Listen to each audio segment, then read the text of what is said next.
Hello, everybody. Welcome to the show of Creative Impact.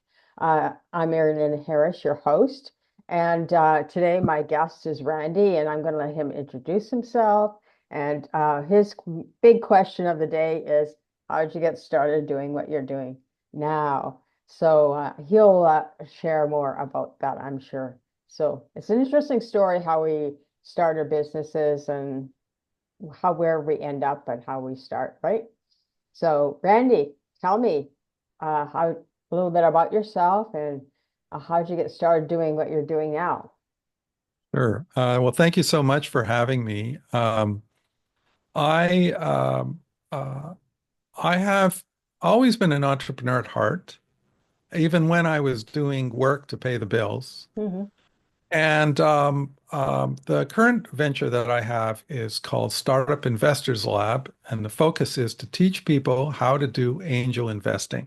Mm, Um, and one of the things that we found out is that people don't really know. right. And they may be very seasoned business people, and they may look like they know, but they don't know. So let me answer your question about how I got into this. I was teaching, um, I was doing adjunct teaching at Rutgers University. Hmm. And because of my interest in entrepreneurship, I was mentoring startup companies.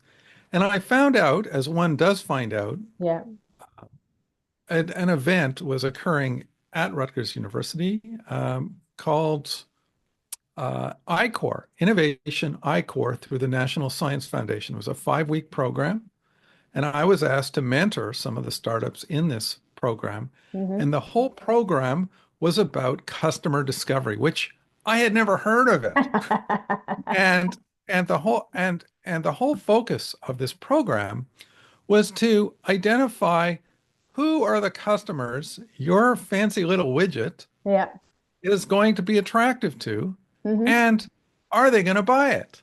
Yeah. And if they don't buy it, well, you have a fancy little widget, but no business. Right. And I thought, oh my God, this is incredible. I would love to learn how to do this method. It's a sort of a scientific technique, Yeah.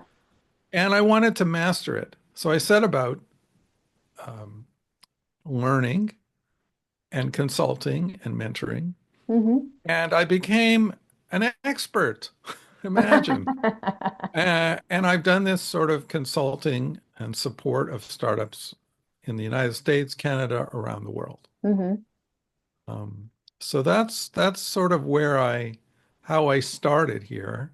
Hmm. And with many startups, they too have a shiny object, Yeah. and they are very passionate about that object. Yeah. And usually they hit a wall once they create that object and then try to sell it because they Hmm. don't understand enough about the customer Right.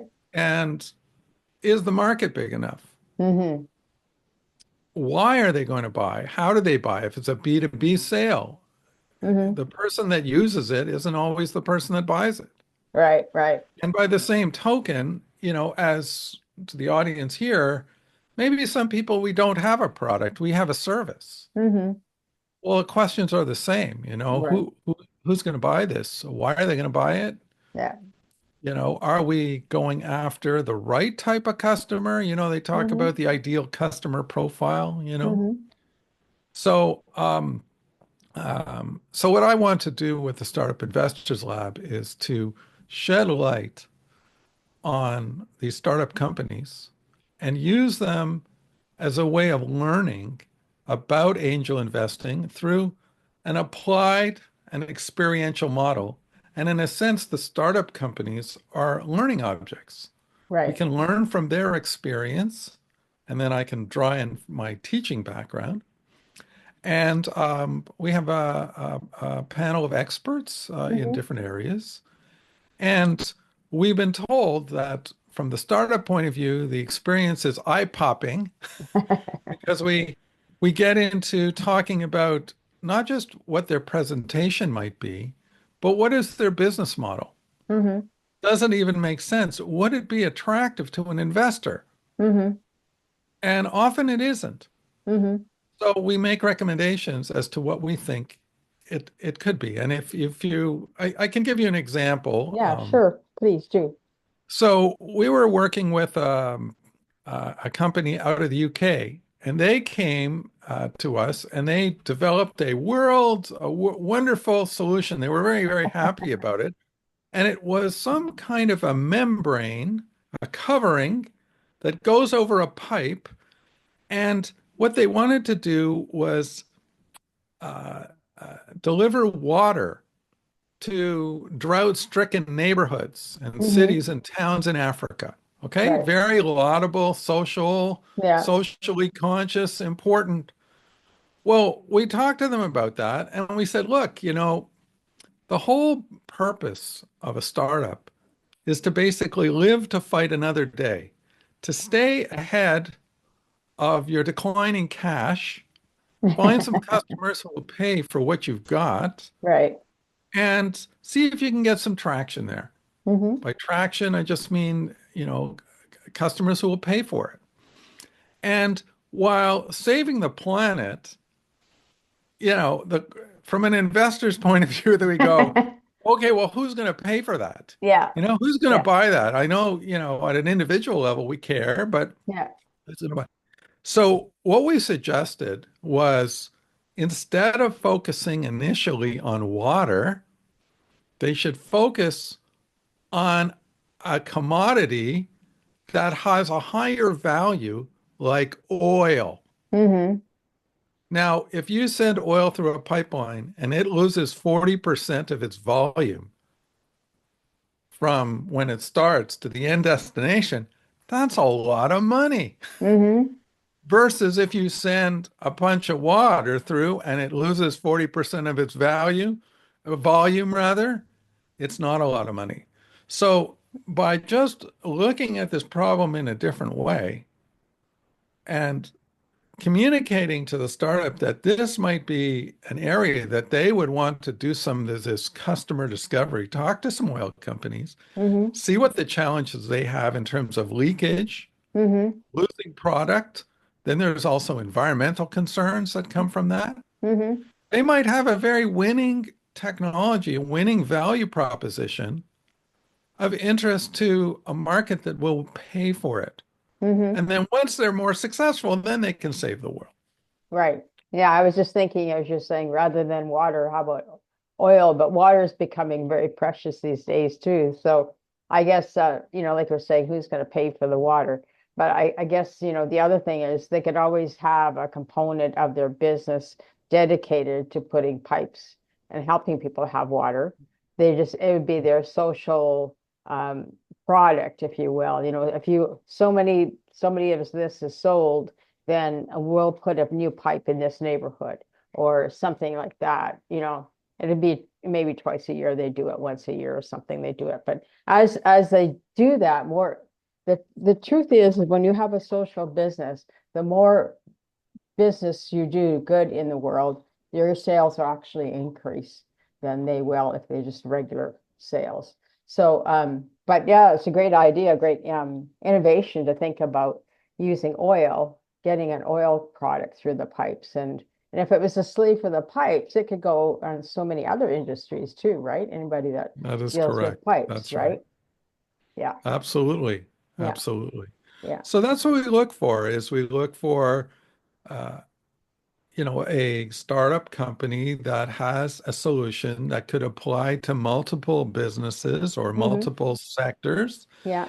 But which ones are the most likely? Which are the first ones? Like, how do we prioritize? Hmm. And if you're looking for money to grow, Yeah. then the investor wants a return on his or her investment. Of course. Of course. Okay. Yeah. And that return could be three times. In social enterprise, it's less because people do value that social component. But it could be 10 times or 100 times. Hmm. They want a return on their investment. Hmm. So, it's really important to be able to demonstrate to an investor or a group of investors. Hmm. Sorry, sorry about that. Um, that there is the possibility of a return, Mm-hmm. and um, that the business can make money after a certain period of time. It Mm-hmm. doesn't have to be immediate, Yeah, but it you shouldn't have be to show. Uber. Yeah. So, as you were talking, I was just thinking about, um, a return on their money. So, how do students apply to be in your program, or is it more about having more advisors, or where's your focus on for your um, people? Well, we have relationships with incubators and accelerators, Mm-hmm. and then when they come out of those organizations, they are looking for customers and they're looking for investment. Mm-hmm. And so we offer a service to actually review their pitch deck Mm-hmm. and their business model, and we put together a panel of experts to review it, Mm-hmm. and then we make recommendations that can, well, not just can, do affect, we make recommendations directly to their business model Mm-hmm. so that it can be more attractive and appealing to investors. Right. And we also talk too about their presentation style, because at the very beginning, investors are looking at the team. Mm-hmm. And if you're a startup person and you don't come across in a very credible or trustworthy way, the investor is having this back channel conversation in their mind and going, well, do I want to work with this person for the next 5 or 7 years? Yeah.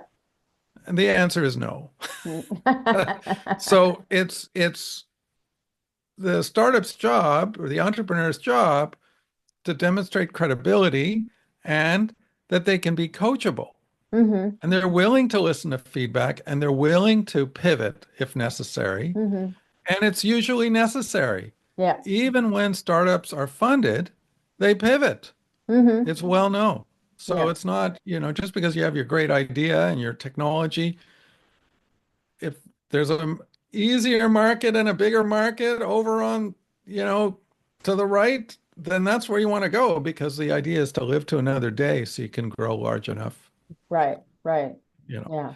Yeah. So we have that as a service. We also provide an opportunity for people to pitch to uh, investors Yeah. so that they get feedback directly from those individuals. Mm-hmm. And the other part of our service is we're kind of like a bit of like a marketplace. Yeah.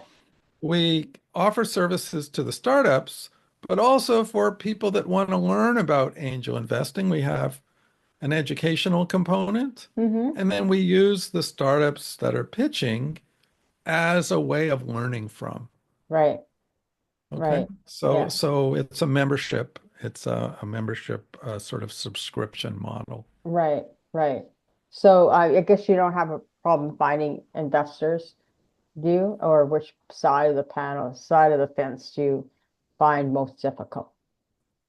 Well, right now we're looking for members. Okay. The startups, they're not hard to find. Right. It's the members. So I think at this point, we're we're focusing, well, we have one stream of our business that's going to be focused on high net worth people, Mm-hmm. people that can go in and put in 25 or $50,000 into a startup. But Mm-hmm. that's not the normal. Right.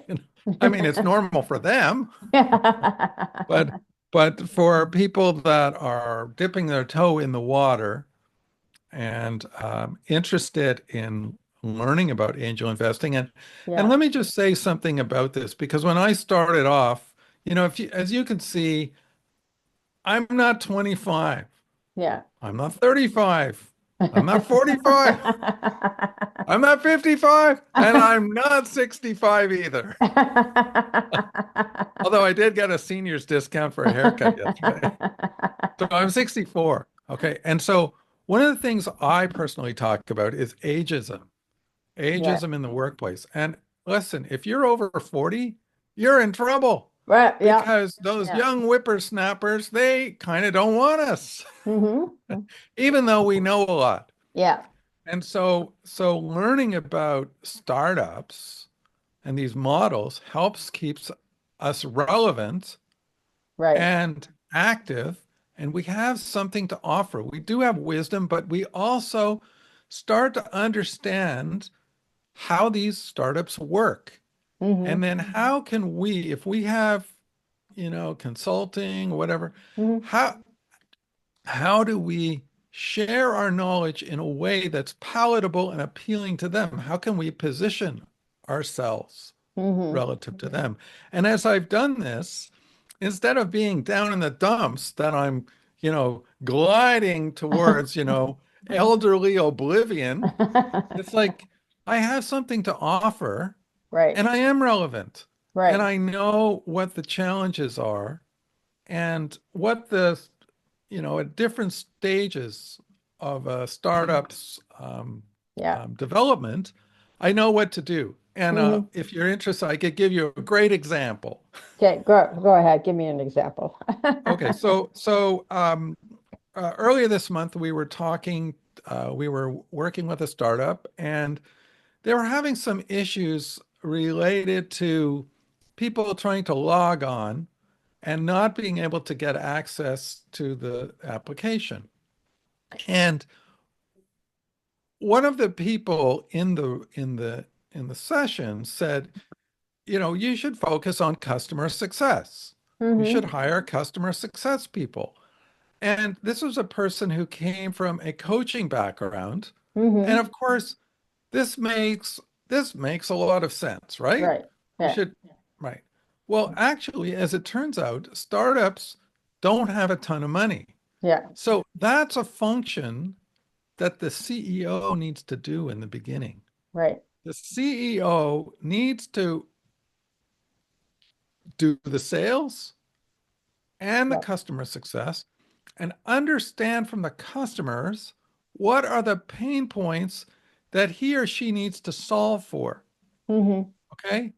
Then he or she can solve that and then go back to the investors and say, I accomplished this milestone. And now, in order to grow further, I need more money. Will you help me? Right. Right. And so that demonstrates to the investor that that person understands what it takes to build the company. Mm-hmm. Okay. So, prioritizing activities and Mm-hmm. knowing where they fit, not just nice to haves, Yeah. but how they fit into building the business is really, really essential. Mm-hmm. Mm-hmm. Yeah, I've been coaching startups since 1995. And Oh, wow. so I've done many work with entrepreneurs. I think the thing that you brought up is about who's your customer. And I laugh when I hear the person say, everybody's my customer. I said, well, that tells me you don't have any. Or you don't have a clue what you just like you were saying, you have the product, the widget, the shiny object, whatever it is that you want to do, but you really do need to know who the customer is because they're the ones that are going to pay you, right? Because we're all in sales, Absolutely. whether we're a parent or whether we have our own business or whatever. We're always selling something, right? Absolutely. And Yeah. if you have a service in healthcare Yeah. or a product in healthcare, then you have to understand how the institution actually decides to buy. Right. They call that procurement. Right. They may require, all kinds of certifications from, if you're selling in the Defense Department, General Hmm. Service Administration, they require the quotes to be in a certain format. They Yeah. require certain codes. Yeah. And if you don't have those codes and you don't find what there are, you're sunk. And it Yeah. doesn't matter how fantastic your device is, you know? Yeah, So, there's so much to learn. And I think because yeah, certainly between you and I, from what we've been doing and what we're doing now, is that the idea is, like we're saying, we still have value, we still have great experiences, and if they haven't changed. over the 100 years of when you started business to growing a business. None of it has changed. So I think that the value that you add is an outside perspective. I'm not in your business, but this is what I see, a problem. Maybe you want to check that out. Oh, no, no. Like I give you an example. There's a guy in our church that they want to do food catering. And I said, okay, well, send me over your menu and your pricing, and then maybe I'll buy something and try it out. I do know that food is good, but when he sent me over the pictures and the pricing, I just said, I'm not your customer. And he says, why? And I says, who's going to pay for a tray of rice for $200? Ah, someone who's very hungry Yeah. on a desert island. I don't think so, unless they have money. 200 A bucks. WhatsApp or a Venmo or something. But anyway, I just tried to, because I've had, high premium products myself, so I understand it. But you have to stop and look at who is your customer, you know, and obviously you haven't figured that one out.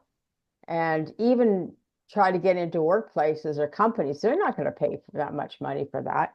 They have to watch their pennies too, just like you do. So anyway, it was just interesting, but they didn't want help, and I went, okay, fine. I sent them off. I gave Rick a course I recommend that they take, and it's free. It's by the government, and it's a really good course, and they'll teach you all about your pricing and all this stuff and how you can get clear on who your market is and then who wants to invest with you or buy from you. And uh, I don't think they're going to do that either. But You know, it's like hit there's and miss. I often there's an anecdote, and I just know the broad frames of Yeah, it. But a young boy goes to his father, and he's got this secondhand car, and yeah, he decides he wants to sell it, and so he goes down the street, and he tries to sell it to somebody, and somebody says, "Well, I'll give you $100 for it." And then he goes down the street again, and he finds somebody else, and they go, "Well, I'll give you 200 bucks for it." Okay. And then he does a little more homework, and then he finds somebody in another town, and the person says, "I'll give you $10,000 for it." yeah. Now, that's the key, is to Hmm. find the person that values what you have to offer, Right. and just offering it is not enough. Hmm. And, for the fellow with the rice, I'm creative. I might think, well, maybe he should make some fashion clothing out of it. And he'll get more than 200 bucks. Yeah, I think it's just the packaging and pricing thing. But anyway, yeah, it was just a really simple story about, like you were talking about earlier, you really need to know who your customer is. And I really liked your story about the guy, the pipeline that has a sleeve is, can help recover, your tears, your spills, your cracks, can seal that in for them. So I really appreciate that, sharing that story. So what can people do that are listening to this show? What can they do to support you? Oh, well, they can go to the website. It's startupinvestorslab.com. Hmm. We have a free community. They Hmm. can come and check that out and participate in it. And then if they're interested in joining, they can, get in touch with me. And Hmm. we have some early adopter pricing now. Yeah. And we can go from there. Yeah. Great. Great. So you want more people to join your membership. And so is it a scale like you have a free version to trial or is it um, the free Well, community?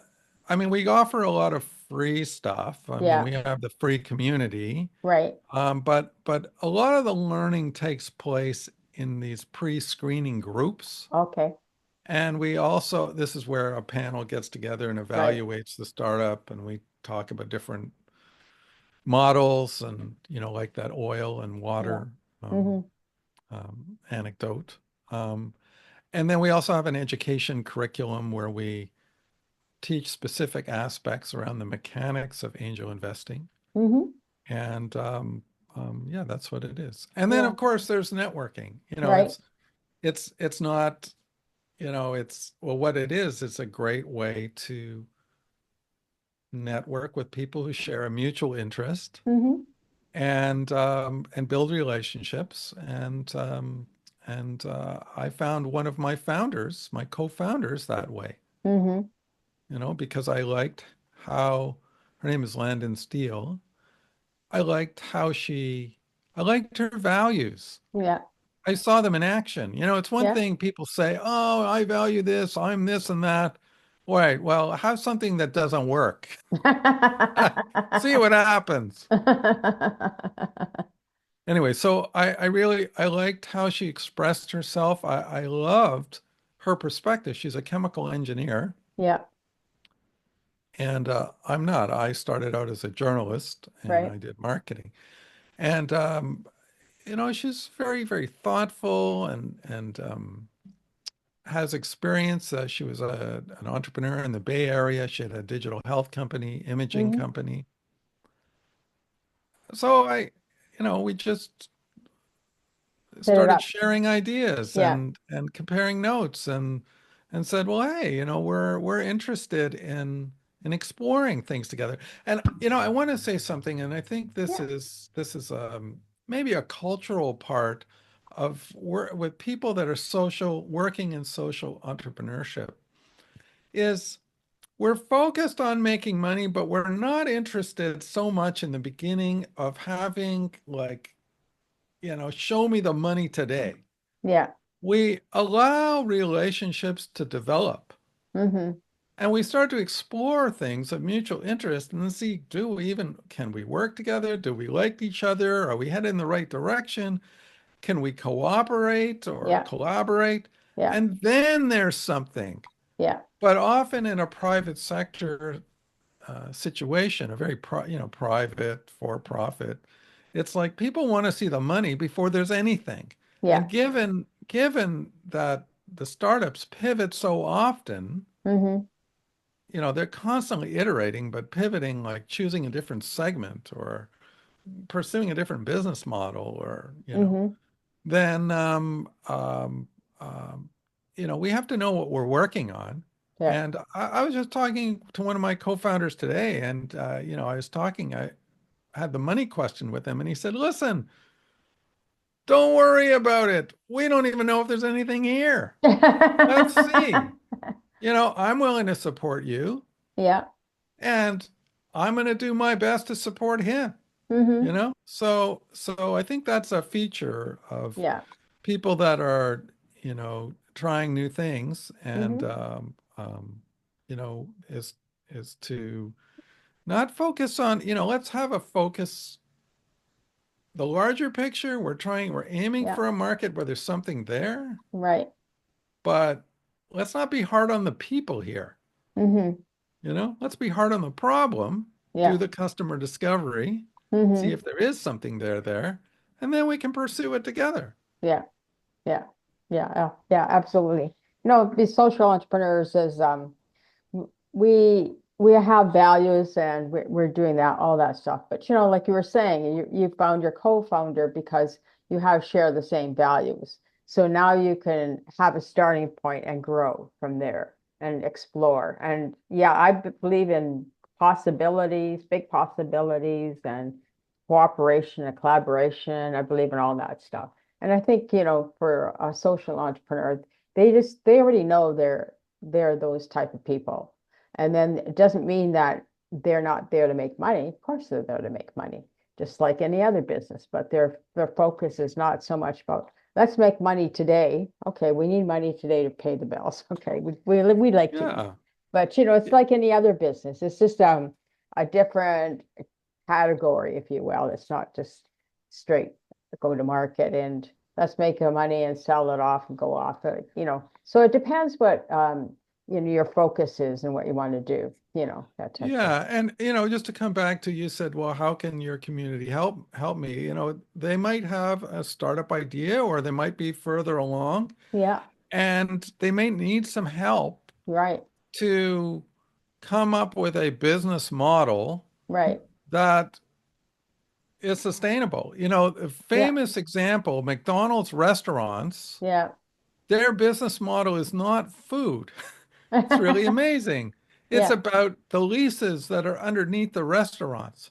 Right. That's where they make their money. Hmm. So it may not be immediately obvious why, where your value proposition or social entrepreneurs, sometimes what we do is we focus on a training as a service. Right. And we start to sell books or courses, and then we're selling to other, institutions, Hmm. organizations, not individuals. So, if they need some help, it's a nominal. We charge $500. Then they Yeah. get access to a panel of people who, Hmm. we're not getting rich off of this. What we want to do is give people an opportunity where Hmm. they can grow, Right.